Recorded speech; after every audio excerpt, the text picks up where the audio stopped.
How many times have you wanted to make a point and something happens at just the right moment that does it for you? You think, wow, this is really a dangerous intersection, and just then 2 cars collide right in front of you. Or this store really sells cheap furniture, and as if on cue, a customer sits in a chair and it collapses. Or you've all seen or maybe done this. You have to be careful in opening a champagne bottle, and then boom, and the cork embeds itself in the kitchen ceiling. Well, in preparing this talk for you today, I had one of those moments that more or less makes my case about as well as anything. You remember when you were in school, at about 10:30 in the morning, a bell would ring and the doors would fly open and everybody would be shooed outside for recess? I don't know about you, but recess was the highlight of my day and my favorite subject. We now have a Congress that feels exactly the same way. On Thursday, September 18th, your Congress flew out of the Capitol and will not return until mid-November. Now, they were tired.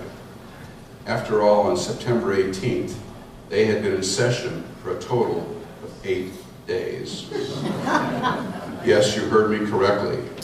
From the end of July until mid-November, your Congress will have been in session for a total of 8 days. And what about issues such as the economy, jobs, ISIL, immigration, broken government, healthcare costs, healthcare accessibility, poverty, infrastructure, federal debt? Forget it. They have to get home. So thank you, Congress, for your cooperation in making my show and tell here today come alive. But I'm getting ahead of myself. Good morning, and thank you so much for the opportunity to discuss the prospect of term limits with you. As John said, my name is Ted Leach. I'm a retired newspaper publisher, having published newspapers in Peterborough, South Carolina, and Nantucket Island, Massachusetts. I care about our system of government, and I think it's time to make a major mid-course correction before the whole system becomes bogged down due to political bickering and showmanship. So I'm here today to talk to you about term limits, talking at the federal level. Yes, in 5th grade you were taught we have term limits. It's called elections. That garnered you an A in the 5th grade. But that notion today sounds like something out of a Disney movie.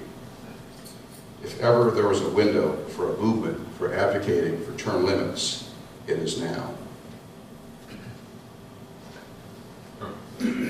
Virtually all studies that measure the approval of Congress conclude that it is an all-time low.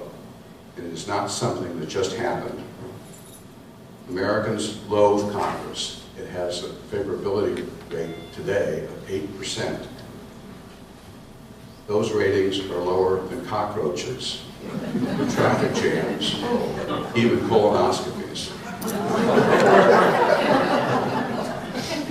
Don't worry about trying to read the detail here. The important piece is the flow. This shows the approval ratings of Congress from 1993 to 2013. The curve has continually decreased, and it is finally evident that the majority of Americans feel that our system is broken. Yet, 90% of incumbents are re-elected. Too many people have elevated their congressperson to some sort of pedestal because he or she speaks a language that we don't understand, and therefore they must be competent to carry out the duties of the office.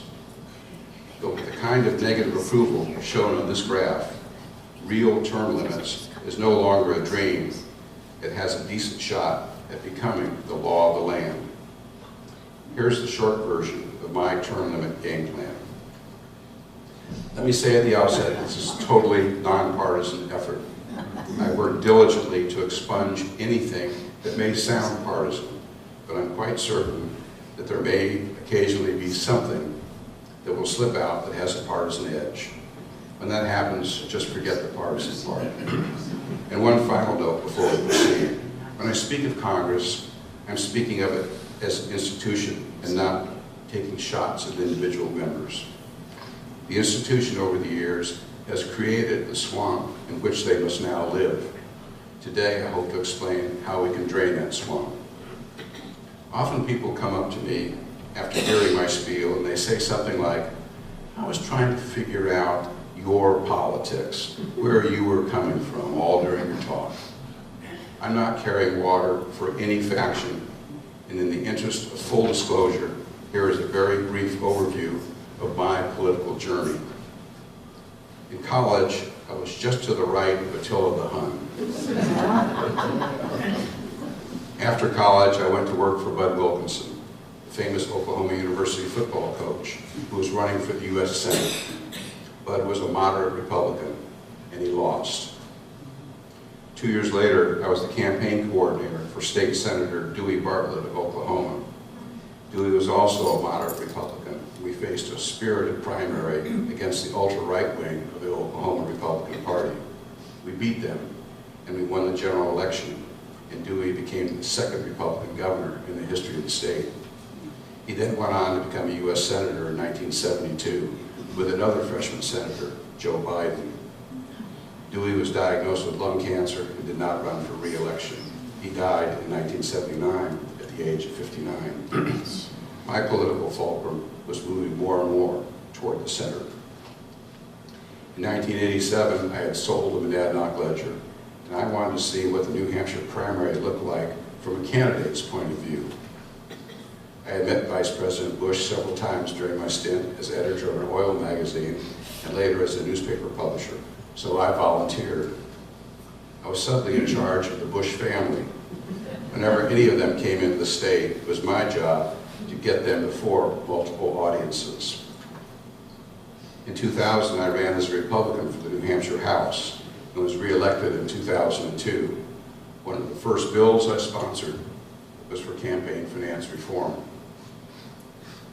I continued my political realignment toward the center. I am now classified as undeclared, or if you will, an independent. Today, I would describe myself as fiscally conservative, socially moderate to liberal. I don't trust government as much as my Democratic friends do, but when there's a job to be done and no one is rising to the challenge, I'm not afraid to pull the government lever.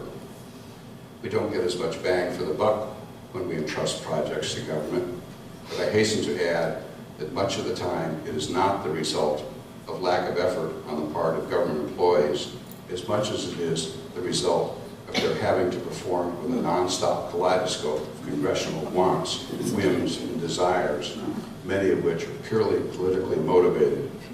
They come by the thousands and clog up the process of trying to effectively administer the affairs of government. So now you know who is standing before you today. There is no research to back this up, but I am certain that the number one item on the agenda of any congressperson is not, how can I get a bigger salary? It is not, how can I get free health care? It is not, how can I get a lifelong pension? The single most important item on all congressional agendas is, how can I get reelected? Again, the single most important item on all congressional agendas is, how can I get reelected? Re-election. That is the time bomb in our current system. And if every one of you will pay me 5 cents for every time I mention the word re-election today, I can finally pay off my college loans. Re-election. That political reality trumps everything else on the agenda of Congress. How can I get reelected? Skews decision-making. How can I get reelected? Invites poorly thought out legislation. How can I get reelected? Encumbers government with layer upon layer of needless programs and the new bureaucracy necessary to administer them. How can I get reelected? Consumes a huge amount of the congressperson's time. It is estimated that members of Congress spend 65 to 75% of their time raising money to get reelected. Where is your Congress today, October 6, 2014? They're home, trying to get reelected. We have an ISIS crisis, an immigration mess, and dozens of other front-burner issues, and the people who should be making decisions are not in the schoolhouse. They are on recess and won't return to class for another month. So for 65 to 75% of the time, they are doing nothing for the country. They are doing nothing for their constituents. They are totally disengaged from everything that they were there to address. The frenzy of re-election has become a case study in dereliction.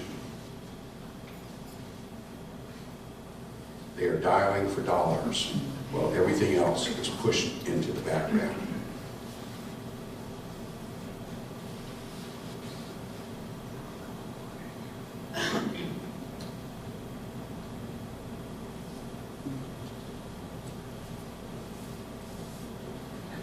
He was right. So my goal is to get the money out of the system. The way you do that is to take away any opportunity to get reelected. So here's my plan. Gasp. Stay with me, it will work out. 1 3-year term for a House member. Turn over 1/3 of the House every year. 1 6-year term for a senator. Turn over 1/3 of the Senate every 2 years. 1 6-year term for a president and vice president. Some term limit sites talk about just 2 or 3 terms. That accomplishes nothing except to eliminate a person. The problem today isn't so much the people as the money that purchased them. If someone can stay for 2 terms, then there is a re-election dance, and that cotillion is paid for by the special interests. The result is layer upon layer of payoff or feel-good legislation that is costly, cumbersome, and pure nonsense. Few of them give a hoot about the effect on the bureaucracy, how it will be paid for, or how it will be monitored. All they want is that bullet on their political resume so they have something to smooth the path toward re-election. And a few other pieces of the term limit rule, just to nail down the escape routes. No running for another office until you've been out of office for a period of 4 years. If anyone can remember who the hell you were after 4 years, then you probably should take another run at it. This 4-year prohibition keeps the members in daisy chaining from one office to another, and you can never return to the same office regardless of how many years you've been gone. With this 1-term restriction, re-election is off the table, and that immediately kills the need to raise any funds. If a person can't run for office for a 2nd term, the decision-making becomes more focused, more real, more common sense, and conscience-driven. If a person can't run for a 2nd term, legislation that is absurd and poorly thought out is put aside. There are no future chips to be played. And there is another very real reason that legislators will be more inclined to cut out the legislative posturing and foolishness that we read about daily. Stay tuned, that will be revealed in just a few minutes. If a person can't run for office for a 2nd term,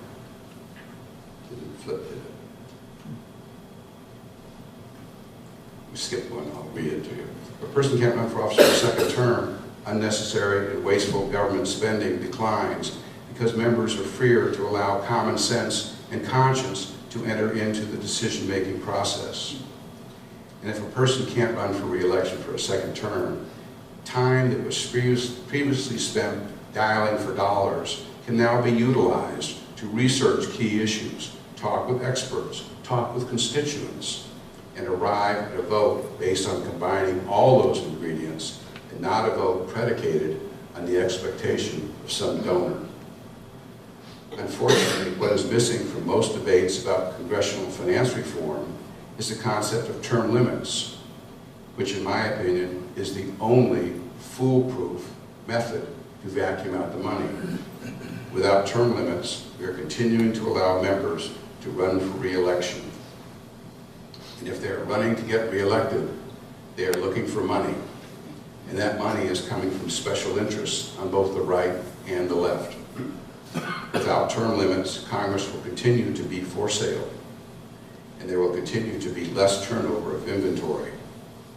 Add to that the gerrymandering that has created 70 to 80% of House districts that are virtually bulletproof, and suddenly you end up with a chamber full of purchased lifers. The successful term limit plan must take the ability to run for re-election out of the equation.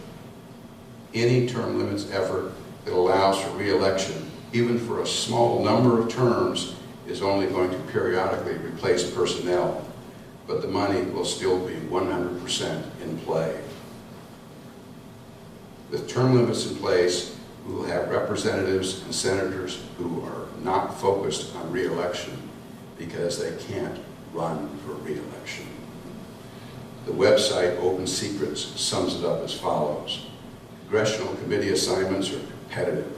Lawmakers who win seats on the lucrative banking, tax writing, and commerce committees quite often enhance their campaign war chests from industries seeking to influence legislative outcomes. However, if they can't run for re-election, why do they need lobbyist money? They don't. So what will lobbyists do? Some of the K Street crowd, the street of lobbyists, will probably try to fund the first and only election of members to be. But the member to be, once sworn in, doesn't need that lobbyist anymore. So it is no longer a slam dunk for the money merchants. Also, other members of the body will know that this person was sponsored, bought, and paid for.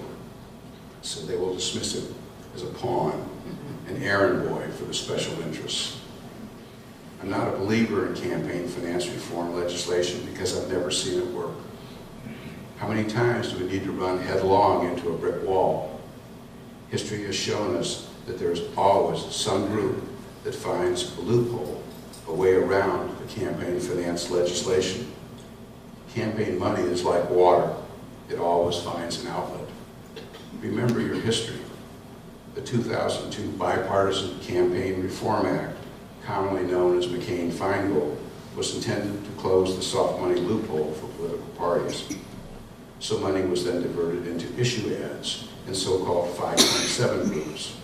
Now the 527s have been displaced by super PACs and 501c4s.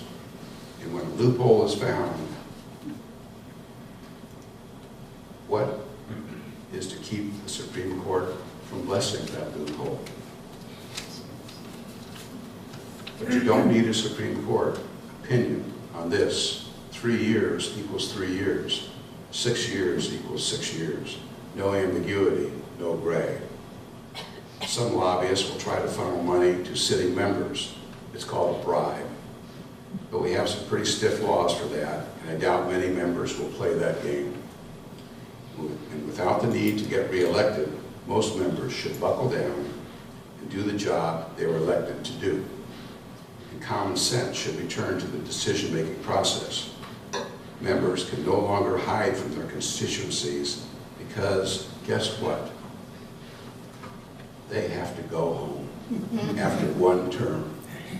Remember a few minutes ago that there was another reason one-term legislators might abandon the posturing and foolishness that we read about daily? The knowledge that they have to go home at the end of the term could be a very real deterrent to that kind of nonsense. Yes, some may show up in Congress with hardcore agendas, but without the ongoing good old boy club, the multi-decade seniority pyramid, they're going to have a difficult time pushing through some pet project. Other members will look at such attempts and say, "You're out of your mind." I also think you will get a better caliber of candidate. Because some people who have a lot to offer will say, it's only X number of years. I don't have to raise money again. I'll give it a shot. You may have some people who will try to use the platform of being a former member of Congress to propel themselves into some future position, but that concern is trivial when measured against the mess we are dealing with today. With term limits, some may be concerned about having the government at risk of being under control of unelected bureaucrats. At first glance, that seems to be a valid concern, and it was the basis of my objection to term limits for many years. But today, I'm confident that with term limits, and thus a more intelligent group of congresspeople who aren't dancing to the tune of their donors, that concern fades. And members of Congress have almost limitless resources with which to address, research, and acquaint themselves about a given issue. Here is a living testimonial about how things work in the legislative arena. When I was in the legislature, I had two mentors. One of them was former Governor Walter Peterson, and the other was Dick Amidon of Hancock. Both knew the legislative process inside and out. Walter as a former governor, and Dick as a former legislator, and then head of the Legislative Services section that handles the writing of all legislation. Both told me exactly the same thing. Talk with everyone, because those conversations will guide you toward the workable solution to whatever is at stake. But always be mindful of who you are talking to. I was on the Science, Technology, and Energy Committee, and among our responsibilities, we were to oversee legislative requests relative to state-regulated utilities such as Verizon, U.S. Cellular, Public Service of New Hampshire. So, for instance, if legislation was proposed wherein Public Service wanted to do something with, say, one of its coal-burning power plants, here was the sequencing. First, the legislation, the bill, was presented to the full committee, with people on all sides of the issue supplying testimony. This might last a couple of hours or a couple of days. This was where the topic was framed and where the initial arguments for and against were presented. If, as a legislator, you missed this piece, you were way behind the eight ball. It then went to a smaller committee inside the larger committee. This subcommittee dealt with specific subjects, and they were able to take additional testimony and drill down into the issue. And that's how all legislation works, whether it be in New Hampshire or in Washington. To think that legislators read every bit of legislation is ludicrous. Instead, they rely on various committees to do the necessary legwork and research into crafting a good, solid piece of legislation. Once the main testimony was given to our committee, I would often go to the state agency that would have oversight of the effort. In the case of our hypothetical coal plant, it would be the Air Resources Division of the Department of Environmental Services. This fountain of unbiased information was there for the asking. This was where the technical expertise was to be found. Once I picked the brains of the air resources experts, it was time to talk with the various concerned parties or stakeholders. Of course, in this scenario, Public Service was number one on the list. So I went to its lobbyist and asked questions. She usually showed up with 2 or 3 people who were particularly well-versed on the issue. Mind you, this discussion was in addition to the original testimony that their people had given to the entire committee. I listened as they made their case. The advice of former Governor Peterson echoed in my ear. Always be aware of who you are talking to. In the course of the discussion, I would say, who's opposing this legislation and why? In the case of the coal burning unit, the opposition would most likely come from the Sierra Club. So following my discussion with Public Service, I might set up a meeting with the Sierra Club lobbyist and continue my prospecting. Then there may be calls to the Public Utilities Commission, ISO New England, or other stakeholders. Usually at that point, I picked the brains of our committee staff and inquired about the history of the issue, the key considerations, etc. Those staff members tried valiantly to keep from entering their personal dog in the race, They had seen and heard a lot over the years. They often knew the issues inside and out, and they were really helpful in allowing me to begin to sort out what I had heard and arrive at my own conclusion. So why am I telling you all of this? Because being a legislator or a congressperson is a job, and you do it the best you can. You don't need experience to know that it will be helpful to round up as much information as you can in order to arrive at a conclusion, perhaps a vote. You don't need experience to know that the more help you can find in order to bring all these stray pieces together, the better. However, when 65 to 75% of your time is devoted to something other than doing your job, such as raising money, your experience balloon isn't inflating.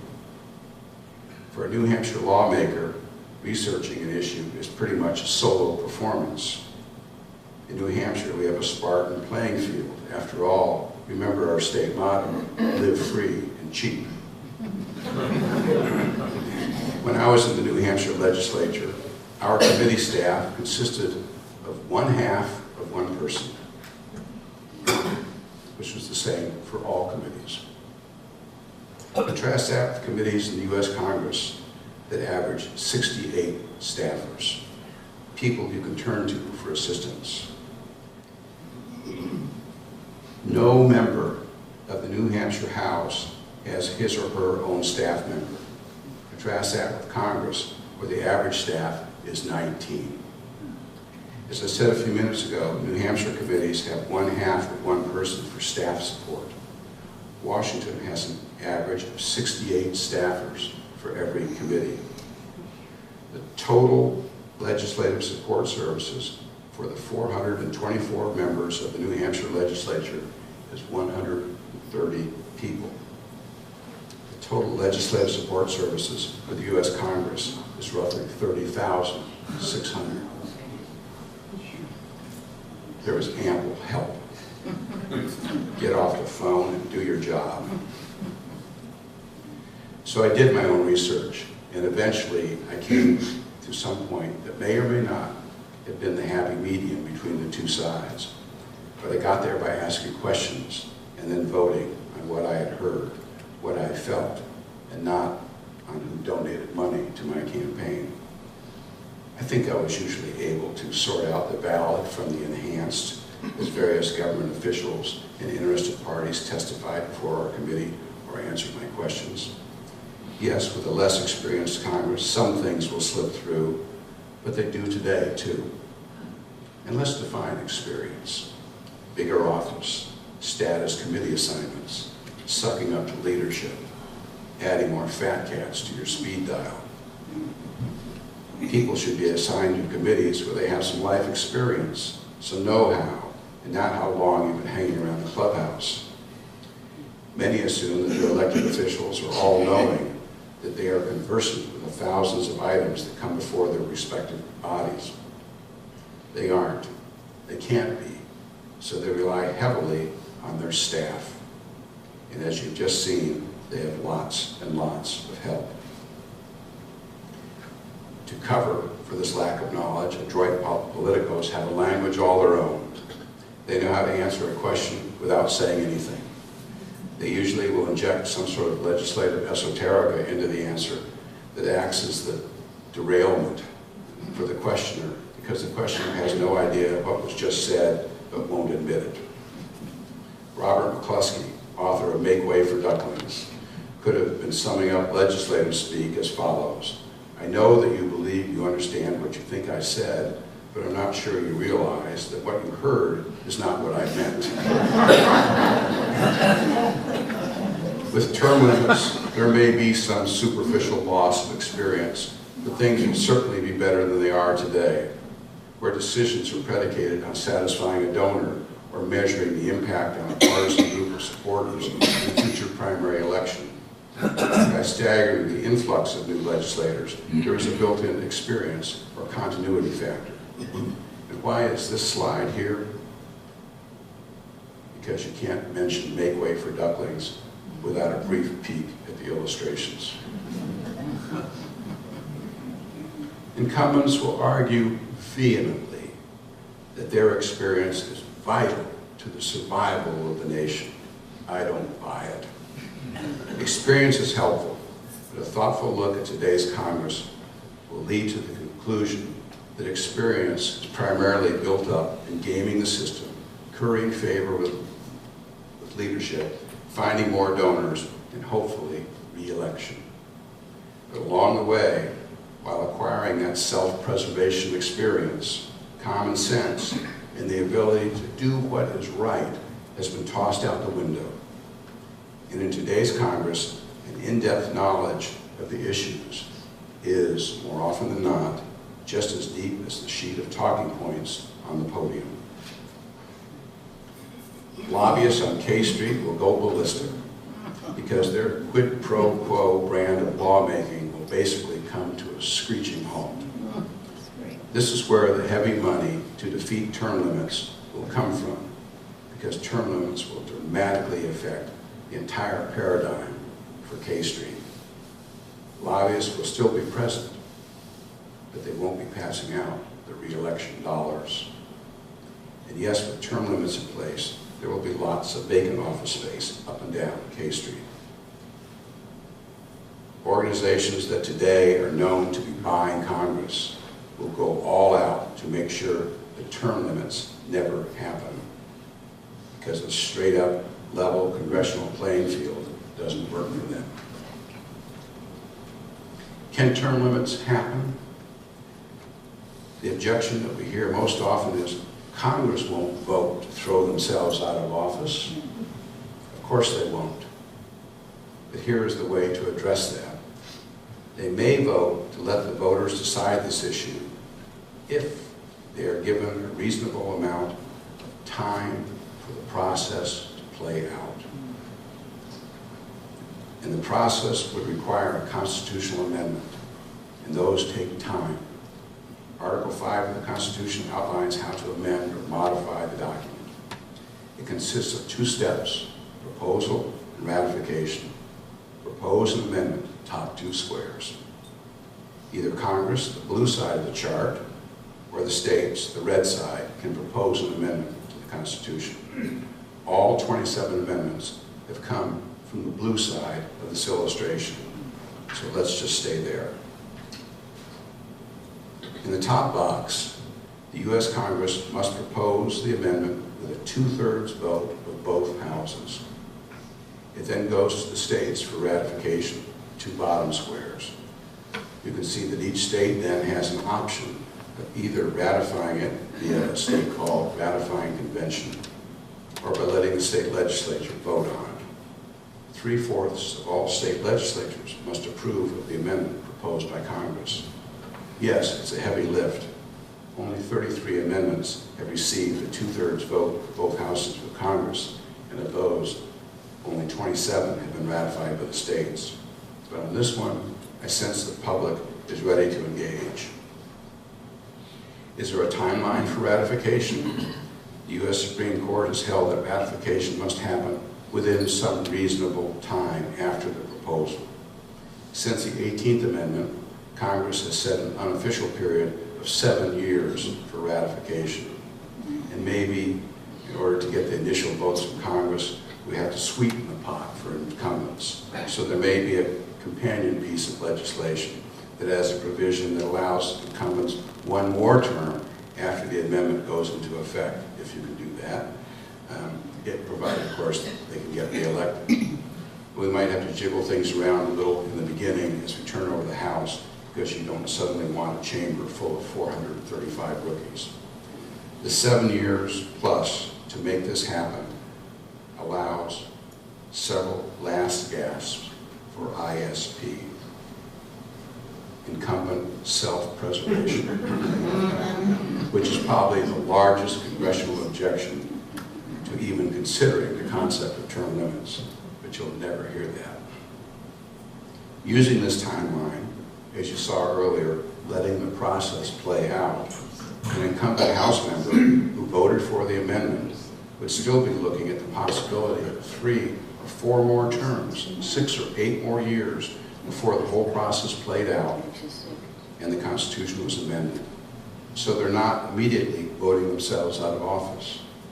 For an incumbent senator, there could possibly be 2 additional terms out there, 12 years before the process played out and all ratification was completed. I think people are disgusted with the dark clouds that are always present with our current system, and term limits might be in play. The current system is totally broken. Take away the obsession, lust, and opportunity to get reelected, and maybe people will start doing what in their hearts and minds they know is right. The new legislators come out of the gate, they go around the track just once. So the special interest folks don't have an opportunity to build the usual long-term relationship where demands are made of the legislator in exchange for help with his or her re-election. People are almost always with me on this until they recognize that this is going to cost me my favorite congressperson. Think about it this way. If you are one of those who really feels passionate about an incumbent, then it's a sure thing that you have an equal amount of disdain for other incumbents. So look at it as a trade. So we have to ask Bernie Sanders and Ted Cruz to please the board departure vessel number 1. In the next boat, we'll have Kelly Ayotte and Jeanne Shaheen, and so forth for 96 others in the Senate, 435 in the House, and 2 in the White House. And I'm sorry to report that they are all taking huge money from special interests. And yes, it is affecting how they vote. They are not breaking the law and accepting that money. It is the key to their political survival and their needed funds to get re-elected. For those of you who want to believe that their representative or senator is pure as the given snow, go to www.opensecrets.org and have a look around and relax. We are a nation of 316 million people. Don't elevate Congress people to some sort of pedestal. We can find tens of thousands of people that will do just as good a job or better as any current member in Congress. Many people such as that are right here in this room today. And I'm not pandering. I'm saying that common sense, decency, the knowledge to know and do what is right is not something that is rarely found. Most of us have those qualities within us, and there are ample, well-qualified people in this country to populate the 535 seats in Congress and the 2 seats in the executive branch. I'm not at war with Sanders, Cruz, Ayotte, or Shaheen. I'm at war with the fact that our federal lawmaking process is for sale, and the special interests know it. With term limits, you have completely extracted the money out of the system that flows into re-election campaigns for members of Congress, because there will be no re-elections. If you want some campaign finance reform, see what you can do to pass a law at the front end when they're trying to first get elected. But the day you pass that law, I guarantee you that someone will be crafting a loophole to circumvent it. The real danger comes when policy is being made in exchange for money to get reelected. Reelected so they can come back and repeat the process over and over again. With term limits, you have paved the way for intelligence, for conscience, for common sense to return to the decision-making process. Thank you for the opportunity to talk with you today. Let's go out to recess.